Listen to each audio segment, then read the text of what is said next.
क्या ये world war 3 की शुरुआत हो चुकी है? ऐसा सोचना या कहना किसी हद तक गलत नहीं होगा, लेकिन वर्ल्ड वॉर के और जो जंग होती है दो देशों के बीच में, उसके भी कुछ इंटरनेशनल लॉ होते हैं, कुछ नियम होते हैं, जिसको इसराइल ने पूरी तरीके से तोड़ दिया है। उनको नकारते हुए कल फिलिस्तीन में गाजा के एक हॉस्पिटल पे हमला किया, जिसमें 700 से ज्यादा फिलिस्तीनी और वहां के गाजा के नागरिक मर चुके हैं। अस्सलाम वालेकुम, मैं हूं ताहा नसीम और आप देख रहे हैं टीएन अरब हिंदी न्यूज। मैं आप लोगों के लिए लेके आया हूं फिलिस्तीन और इस्राएली हमले से जुड़ी कुछ अहम खबरें। इसके अलावा सऊदी अरब से भी कुछ खबरें आ रही हैं, तो सभी खबरों के बारे में विस्तार से बात करेंगे। आप लोगों से गुजारिश है वीडियो में शुरू से लेकर आखिर तक बने रहें ताकि सही जानकारी आपको मिल पाए। और चैनल पर नए हैं तो चैनल को सब्सक्राइब करना ना भूलें। तो चलिए खबरों की शुरुआत करते हैं। तो चलिए सबसे पहले बात कर लेते हैं सऊदी अरब ने कल के जो एक आतंकी हमला हुआ इसराइल की तरफ से गाजा के हॉस्पिटल पर, उसके ऊपर क्या कहा है।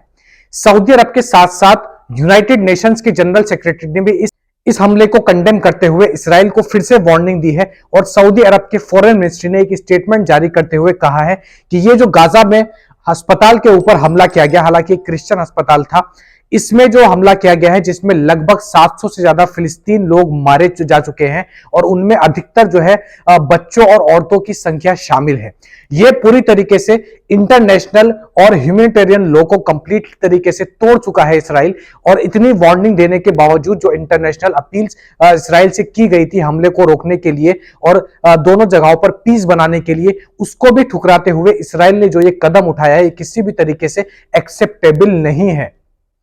सऊदी फॉरेन मिनिस्ट्री ने यह भी कहा है कि इसराइल को जल्द से जल्द गाजा में सही तरीके से खाना और दवाइयां जो है पहुंचाई जा सके, इसके लिए उनको एक सेफ रूट यानी कि एक रास्ता ओपन कर देना चाहिए और जिससे वहां के जो सिविलियंस हैं उनकी जान बच सके और जो लोग घायल हुए हैं उनका सही से इलाज करवा सके।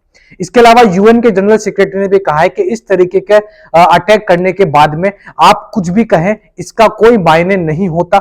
ये इंसानियत पर अटैक हुआ है। इस पूरे फिलिस्तीन और इसराइल कॉन्फ्लिक्ट का सबसे बड़ा हमला ये बताया जा रहा है। और मैं आपको बता दूं, इसराइल की जो मिनिस्ट्री है उन्होंने इस हमले की जिम्मेदारी ना लेते हुए कहा है कि यह हमला इसराइल आर्मी की तरफ से नहीं, बल्कि फिलिस्तीन के ही एक ग्रुप से मिसलीड हुआ, गलत हमला, गलत जगह पर हमला किया गया है।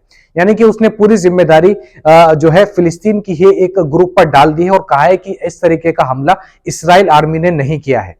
इसके अलावा जो अहम खबर हमारे पास में आ रही है वह यह है कि कल यूएस प्रेसिडेंट जो बाइडेन भी इसराइल के साथ पहुंचे और उन्होंने कल खुलेआम ऐलान कर दिया। हालांकि पहले से यह सबको मालूम था कि इसराइल और अमेरिका भले ही अलग अलग देश हो, लेकिन इस वॉर में दोनों एकदम साथ है।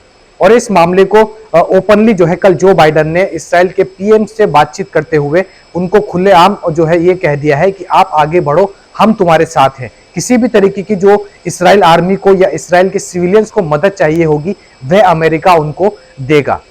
तो खुलेआम ये ऐलान करते हुए अमेरिका ने और देशों को वार्निंग दी है कि कोई भी अगर इसराइल के ऊपर हमला करने की प्लानिंग करता है तो ऐसे किसी भी देश को हमारा भी सामना करना पड़ेगा। क्योंकि 7 अक्टूबर को जो अटैक हुआ था हमास की तरफ से इसराइल पर, उसमें जो भी लोग मारे गए थे इसराइल के, उनमें 100 जो है अमेरिका के लोग भी शामिल थे। ये कहते हुए अमेरिका के प्रेसिडेंट ने इसराइल के प्रेसिडेंट से बात की है। तो खुलकर अब अमेरिका जो है इसराइल के सपोर्ट में आ चुका है। इसमें कोई पहले किसी को शक भी नहीं था कि ऐसा कोई मामला हमें देखने को नहीं मिलेगा। और इसराइल की मिलिट्री ने एक और बयान देते हुए क्योंकि ईरान ने जो है फिलिस्तीन की तरफ से हमला करने की बात कही इसराइल के ऊपर, और हिजबुल्लाह का जो है इसमें एंटर होने के अब चांसेस लगाए जा रहे हैं। और हिजबुल्लाह को एक आतंकी संगठन माना जाता है इसराइल आर्मी के द्वारा। इसराइली आर्मी के एक ऑफिसर ने हिजबुल्लाह के साथ साथ फिलिस्तीन को फिर से एक वार्निंग दी है। कहा है कि गाजा का तो हम नामो निशान मिटा ही देंगे, लेकिन अगर साथ में कोई और देश भी हम पे हमला करने की अगर प्लानिंग कर रहा है तो उनको इस बारे में सोचना चाहिए, क्योंकि हम एक साथ 2 देशों से आराम से लड़ सकते हैं, ऐसी काबिलियत हम में है। तो खुलेआम जो है इसराइल ने अब वार्निंग दी है कि जो भी फिलिस्तीन का सपोर्ट करेगा, जो देश फिलिस्तीन के साथ आने की बात करेगा, हम उस पर भी हमला करने से पहले सोचेंगे नहीं।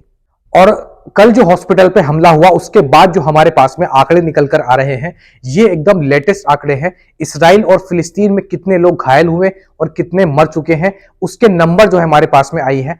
तो इसराइल के अंदर अब तक जो है लगभग 3500 से ज्यादा लोग घायल बताए जा रहे हैं और 1400 लोग अब तक इसराइल के अंदर मर चुके हैं, जो कि हमास की तरफ से और फिलिस्तीन की तरफ से हमला किया गया। और अगर हम वही वेस्ट बैंक की बात करें, गाजा फिलिस्तीन की बात करें, तो मरने वालों की संख्या जो है अब तक 4500 क्रॉस कर चुकी है और इसके अंदर 70% बच्चे और औरतें शामिल हैं। और अगर घायलों की हम बात करें तो 12500 जो है अब ये नंबर पहुंच चुका है फिलिस्तीन के अंदर। तो यूएन के साथ साथ सऊदी अरब और भी मुल्क यही चाहते हैं कि इसराइल की तरफ से इस मिलिट्री ऑपरेशन को तुरंत रोक देना चाहिए और जितने भी रास्ते हैं वे खोल देने चाहिए ताकि गाजा के अंदर, फिलिस्तीन के अंदर दवाइयां और खाना पहुंचाया जा सके। अगली जानकारी हमारे पास में आ रही है आकाश न्यूज़पेपर की तरफ से। ऑनलाइन विजिट वीजा जो है सऊदी अरब की तरफ से पहले 63 देशों के लिए लॉन्च की गई थी। उसमें जो है 5 देशों का नाम और सऊदी अरब की तरफ से जोड़ दिया गया है, यानी कि तुर्की, थाईलैंड, सेंट स्टीफिस, ये देश भी अब ऑनलाइन विजिट वीजा जो है सऊदी अरब का ले सकते हैं और सऊदी अरब विजिट कर सकते हैं। इस वीजा के जरिए सऊदी अरब ये लोग घूम भी सकते हैं और उम्रा और जियारत भी कर सकते हैं। हज के टाइम पर यह वीजा लागू नहीं होगी, यानी कि ये इनवैलिड हो जाएगी। और इस वीजा को लेने के लिए सऊदी अरब ने इस वेबसाइट को लॉन्च किया है। ये विजिट करके आप जो है यहाँ की विजिट वीजा ऑनलाइन इशू करवा सकते हैं। इसके अलावा अगर आपको कोई भी विजिट वीजा देने की बात करता है, इस वेबसाइट के अलग कोई पर्सन आपसे कांटेक्ट करता है, तो आप ये समझ सकते हैं कि वह फ्रॉड है और वीजा लेने की ये इकलौती वेबसाइट है। इसको विजिट करके आप सऊदी अरब की विजिट वीजा ले सकते हैं। 63 देश पहले ही इसमें शामिल थे और अब 5 और देशों का नाम जो है सऊदी अरब की तरफ से जोड़ दिया गया है। अगली एक दिल दहलाने वाली खबर हमारे सामने आ रही है सऊदी अरब के जजान से। सबक वेबसाइट के मुताबिक जजान के एक घर के अंदर हस्बैंड और वाइफ के बीच में किसी बात को लेकर झगड़ा हुआ और इस झगड़े के दौरान हस्बैंड ने अपनी गन निकालकर अपनी वाइफ को गोली मार दी, जिसके बाद उस वाइफ की जगह पर मौत हो गई। केवल इतनी ही बात होती तो ये समझ में आने वाली बात थी, लेकिन ये पूरा मामला हस्बैंड वाइफ के बीच में जो हुआ, उनके अपने बच्चों के सामने उन्होंने इस पूरे मामले को अंजाम दिया। यानी कि हस्बैंड ने अपने ही बच्चों के सामने उनकी मां को गोली मार दी और उनकी मां को गोली मारने के बाद खुद भी सुसाइड कर ली। पुलिस जो है क्राइम सीन पर पहुंची और वहां से एविडेंस कलेक्ट करने के बाद में मर्डर और सुसाइड केस का जो लीगल प्रोसीजर होता है उसको कंप्लीट करने में लगी हुई है। तो अपने ही बच्चों के सामने अपनी बीवी को मार देना और उसके बाद में खुद सुसाइड कर लेना, यह दर्शाता है कि उस शख्स की मानसिक स्थिति क्या होगी। इस खबर के बारे में आप क्या राय रखना चाहते हैं वह आप हमें कमेंट बॉक्स में लिखकर जरूर बता सकते हैं। तो ये थी आज की कुछ खास और अहम खबरें। ऐसी खबरें मैं आप लोगों तक डेली पहुंचाता हूं। इसके अलावा सऊदी अरब के अंदर कोई भी नया कानून आता है गैर मुल्की वर्करों के लिए, उसकी अपडेट सबसे पहले मैं आप लोगों तक पहुंचाता हूं। हमसे जुड़े रहने के लिए हमारे चैनल को सब्सक्राइब करना ना भूलें। फिलिस्तीन के लोगों के लिए दुआ करते रहें। मैं ताहा नसीम अब आपसे इजाजत चाहता हूं। इंशाल्लाह कल आपसे फिर मुलाकात होगी मजीद खबरों के साथ। तब तक अपना ख्याल रखें।